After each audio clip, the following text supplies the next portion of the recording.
विधानसभा चुनाव होने उसको लेके जो नाम जोड़ने और काटने की प्रक्रिया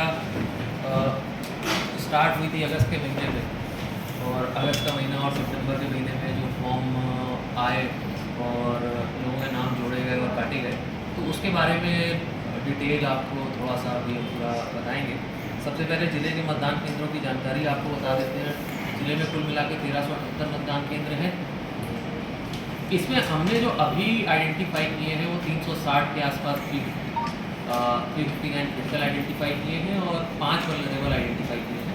ये संख्या ऊपर नीचे जब कैंडिडेट्स का नॉमिनेशन होगा, कैंडिडेट को देखते हुए ये संख्या ऊपर नीचे चली जाती है, तो वो आगे जाके वेरी हो सकती है नॉमिनेशन के टाइम पे, लेकिन फिलहाल के लिए हमारी संख्या जो है टोटल क्रिटिकल प्लस वल्नरेबल की 364 की रहेगी। नेक्स्ट करो।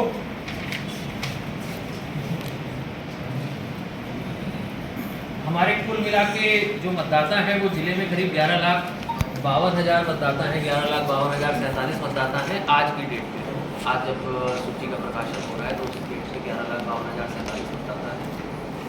जेंडर रेशियो हमारा 956 है और सेंसस का जो 2011 का जेंडर रेशियो 955 था, तो उससे थोड़ा सा बेहतरी हुआ है हमारा जेंडर रेशियो। और जो पिछला प्रकाशन हुआ था उसमें मुझे याद है कि 943 के आसपास था हमारा जेंडर रेशियो, तो उसमें काफ़ी एक अच्छा ग्रोथ हुआ है। 943 से बढ़ के हम 955 956 पे आ गए। इनफैक्ट 957 के आसपास है जो आज की स्थिति हम एक बार देखते हैं, तो 956 पॉइंट समथिंग है, उसको राउंड ऑफ करते हैं तो 957 हो जाता है।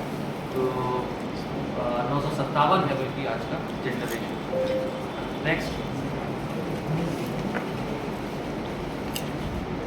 टोटल जो PWD इलेक्टर्स हैं, PWD मार्किंग होती है। जो व्यक्ति आवेदन करता है जब नया भरवाते हैं फॉर्म 6, तो उसके साथ भी एक कॉलम रहता है, उसमें PWD की मार्किंग व्यक्ति करता है कि उसको दिव्यांग है किसी तरह से, या अगर जिसका पहले का बना हुआ है तो फॉर्म 8 के थ्रू PWD मार्किंग कराता है। तो कुल मिला के 13,318 मतदाता ऐसे हैं जिनकी PWD मार्क है या जिनको दिव्यांगता किसी भी प्रकार की है। नेक्स्ट, अगर हम एज वाइज बात करें तो 18 से 19 वर्ष में 57,507 मतदाता हैं। 20 से 29 में 3,05,111 मतदाता हैं। 30 से 39 में 2,78,182 है। 40 से 49 में 2,05,757 है। 50 से 59 में 1,47,216 है और 60 से 69 में 1,05,44 है। 70 से 89 में 46,993 है और 80 प्लस के 17,727 है। इस प्रकार से कुल मिला के 11,52,047 मतदाता पूरे जिले में। नेक्स्ट,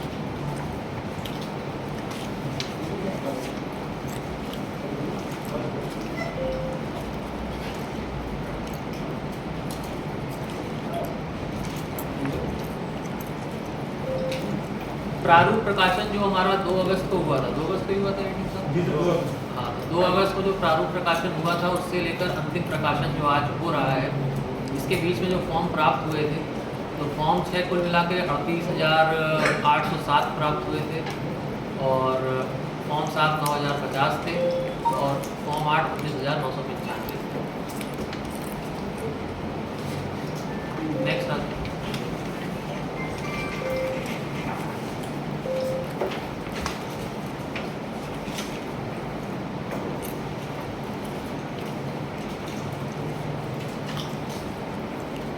प्रारूप प्रकाशन जब 2/8/2023 को हुआ था तो हमारे 11,22,290 मतदाता थे, जो कि आज की स्थिति में बढ़ के 11,52,047 हो चुके हैं।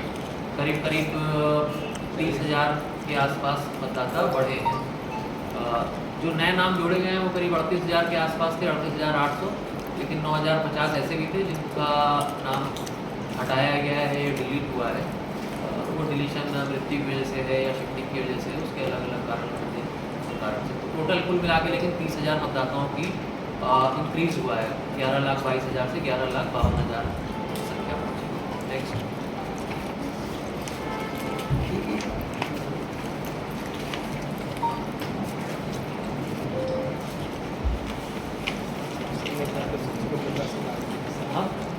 मतदाता सूची का मतदाता सूची का भी प्रकाशन होगा, तो अपनी मतदाता सूची सभी वगैरह जगह चलेगी। यहाँ पर भी इन लोग को ही देते हैं ना एक हाँ, सैंपल इनको भी एक सैंपल बंडल टाइप से। आज आपको बता दें कि आज मतदाता सूची का प्रकाशन है और प्रत्येक मतदान केंद्र पर भी मतदाता सूची का प्रकाशन किया जा रहा है।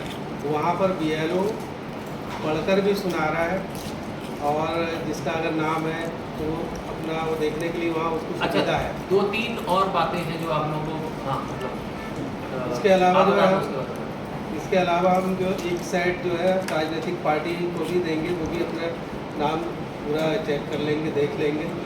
साथ साथ ये पूरा ये PDF भी हम उपलब्ध करा रहे हैं उनकी समरी के साथ में, और एक CD भी उपलब्ध करा रहे हैं फ़ोटो रहित वाली, जिससे फ़ोटो नहीं रहेगी, बिना फ़ोटो वाली CD वो आपको उपलब्ध कराएंगे, ताकि आपको अपनी एनालिसिस करना हो, देखना हो, तो वो आपको सुविधा रहेगी। ये सारी चीज़ें हम आपको देंगे। उसके साथ साथ देखिए मतदाता सूची का सेट देंगे, तो वो अभी हम यही समर्थन करने वाले हैं आगे सर। दूसरा, आज मतदाता सूची का प्रकाशन हो रहा है, तो बहुत ही जल्द आचार संहिता लागू हो सकती है, चुनाव की घोषणा हो सकती है। एक बहुत महत्वपूर्ण बात यह है कि चुनाव की जिस दिन घोषणा हो जाती है, उस दिन के बाद नए फॉर्म 7 जो होते हैं, फॉर्म 7 होते हैं नाम डिलीशन के, नाम डिलीशन मृत्यु की वजह से, या कोई परमानेंटली शिफ्ट हो गया, यहाँ से राजस्थान चला गया, कहीं और चला गया तो फॉर्म 7 जो डिलीशन के होते हैं, वो एक बार मतदाता सूची कह रहे हैं, बल्कि जब आपकी चुनाव की घोषणा होती है उसके बाद, घोषणा होने के बाद नहीं लिए जाते हैं। अगर कहीं पे ऐसी स्थिति है, जैसे आपके भी बूथ लेवल एजेंट होंगे और आज मतदाता सूची का सब जगह प्रकाशन हो जाएगा, BLO भी हर जगह वाचन करेंगे, तो गांव में अगर कोई ऐसे लोग निकल के आते हैं, मान लीजिए जिनकी मृत्यु हो चुकी है लेकिन उनका नाम नहीं कटा है, अधिकांश वैसे 99.9% कट चुके हैं, लेकिन कुछ लोग इक्का दुक्का कहीं कहीं ऐसे हो सकते हैं, ऐसी स्थिति हो सकती है जहाँ पर मृत्यु हो गई, नाम नहीं कटा है, तो हमारे पास अगला 2-3 दिन 4 दिन का ही समय है, जब तक आचार संहिता या घोषणा नहीं होती है चुनाव की, कि उस बीच में उन लोगों के फॉर्म भरवा दें। तो अगर आज कहीं भी ऐसी स्थिति निकल के आती है, या आप लोगों के जो BLAs हैं, या आप लोगों को लगता है कि इस जगह पे लोगों के नाम कटना शेष है, नाम नहीं कटे हैं, तो वो आज ही और कल परसों में 2-3 दिन के अंदर ही अंदर उनके फॉर्म डल जाएंगे, तो उनके नाम काटने की हम कार्रवाई कर पाएंगे, नहीं तो उनके नाम काटने की कार्रवाई नहीं हो पाएगी। नाम जो जोड़ने हैं उसकी कार्रवाई चलती रहेगी, लेकिन नाम काटने की कार्रवाई नहीं हो पाएगी। नाम जोड़ने की कार्रवाई भी आपका जो नॉमिनेशन होता है, तो उसके 10 दिन पहले तक आप ये मान के चलिए कि 10 दिन पहले तक नाम जोड़ने की कार्रवाई चलती है, उसके बाद वो कार्रवाई भी बंद करनी पड़ती है। करेक्शन डिलीशन क्या, एडिशन भी उस समय नहीं होगा। डिलीशन तो आपका अभी बंद हो जाएगा, जब चुनाव की घोषणा होगी उसके बाद से ही बंद हो जाएगा। और इसमें एक पॉइंट नहीं था, वो मैं आपको और बता देता हूँ कि इस बार आयोग की तरफ से ये भी निर्देश दिए गए थे कि एक BLO ऐप बनाया गया था, और BLO घर घर गए थे, डोर टू डोर गए थे, डोर टू डोर जाके उन्होंने 20 तारीख से लेकर 30 तारीख के बीच में हर घर में जाके जो मतदाता हैं उनको वेरीफाई किया था। कुछ मतदाता उसमें निकल के आए थे जिनकी मृत्यु हो चुकी है, कुछ मतदाता ऐसे निकल के आए थे जिनका नाम 2 जगह था या रिपीट हो रहा था, तो ऐसे लोगों के नाम भी काटने की हम कार्रवाई कर रहे हैं, और वो अगले कुछ दिनों में वो कार्रवाई भी पूर्ण हो जाएगी। ये हमारा जो आज का रिपोर्ट है बेसिकली वो था कि जब 20 तारीख तक जिनके फॉर्म आ चुके थे और उनका हमने पूरा डिलीट करके प्रोसेस करके, और 22 तारीख 23 तारीख तक जो हमारी फाइनल सूची हुई थी वो आज प्रकाशन हो रहा है, ग्रुप के आई है। और इस बीच में जो अगर फॉर्म 7 आए हैं या फॉर्म 6 आए हैं, तो उनका जो प्रोसेस करने का प्रोसीजर है वो अभी चल रहा है, और अगले 5-7 दिनों में वो प्रोसीजर भी कंप्लीट हो जाएगा। तो जिनके भी अगर नाम छूटे हुए हैं, जिनके नहीं जुड़े हैं या जिनके नाम डिलीट होने हैं, तो अब ये अंतिम अवसर है, और बहुत शॉर्ट विंडो है। आप मान के चलिए कि नाम काटने के लिए तो खाली 2-3 दिन का विंडो है, नाम जोड़ने के लिए तब भी आप 10-15 दिन 20 दिन मान सकते हैं कि अभी से लेकर 20 अक्टूबर तक, क्योंकि मोस्ट प्रॉब्ली अगर घोषणा अभी होती है 3-4 दिन में, तो नॉमिनेशन आपका 1 नवंबर या 30 अक्टूबर के आसपास से चालू होने की संभावना हो सकती है, जो पिछले बार हुआ था जिस तरह से। तो अगर 1 नवंबर से नॉमिनेशन होगा तो उसके 10 दिन पहले तक ही फॉर्म लिए जाएंगे, फॉर्म 6 के नए नाम जोड़ने वाले। तो अभी से लेकर आप 20 अक्टूबर तक मान सकते हैं कि जो नए नाम अगर जुड़ने हैं तो उसके भी फॉर्म दिए जा सकते हैं। तो उसके हिसाब से भी आप लोग जितने भी पॉलिटिकल पार्टीज़ के रिप्रेजेंटेटिव यहाँ पे हैं उपस्थित, तो अपने BLAs को लगा के, चाहे वो फॉर्म 6 हो 7 हो, उसके बारे में कार्रवाई करना स्टार्ट कर सकते हैं। कुछ इसको लेके आप लोगों के कोई पॉइंट्स हो जो मतदाता सूची का प्रकाशन है, कुछ आप लोग पूछना चाहते हो, कुछ बताना चाहते हो? प्रकाशन हो गया, सब पूर्ण संतुष्ट है अब तो। आचार संहिता का इंतजार है।